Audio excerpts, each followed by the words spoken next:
The Ministry of Foreign Affairs of the Russian Federation reports that a note of the following content was sent to all foreign diplomatic missions and representative offices of international organizations accredited to the Ministry of Foreign Affairs. Quote, on May 4th, 2026, the Ministry of Defense of the Russian Federation published an official statement in connection with the threats of the Kiev regime to strike Moscow on a holiday sacred to all Russians, Victory Day in the Great Patriotic War.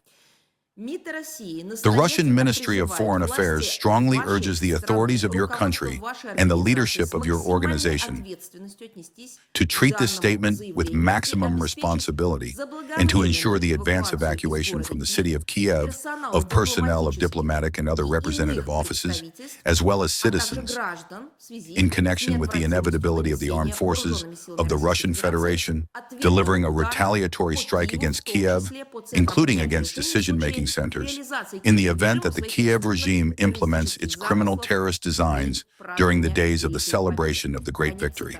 End quote. Russian diplomatic missions abroad are also informing their countries of accreditation and international organizations of this. As a reminder, this is how events unfolded. On May 4th, 2026, during the European Political Community Summit in Yerevan, the leader of the Kiev regime, Zelensky, allowed himself aggressive and threatening statements regarding the intention to disrupt the sacred holiday of Victory Day in Moscow with terrorist acts.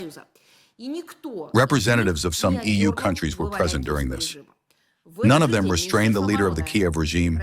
On the same day, the Ministry of Defense of the Russian Federation published a warning, which became the response to Zelensky's aggressive intentions.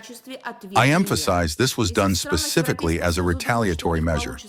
If the countries of the European Union think that they will succeed in hushing up the threats made publicly, so to speak, sweeping under the carpet Zelensky's aggressive statements, then they are cruelly mistaken. We are well aware of the collective Western minorities' attitude toward May 9th. They are systematically destroying Soviet memorial heritage, exhuming the remains of Soviet soldiers, rewriting and distorting history. It is they who, by arming Ukraine, are accomplices to the criminal plans of the Kiev regime. But in this case, their instinct for self-preservation must not fail them. We are not acting from a position of aggression. We are acting from a position of an inevitable response to aggression. This is exactly how the statement of the Ministry of Defense of the Russian Federation of May 4th and our subsequent steps should be perceived. It definitely should not be hushed up. It must be taken very, very seriously.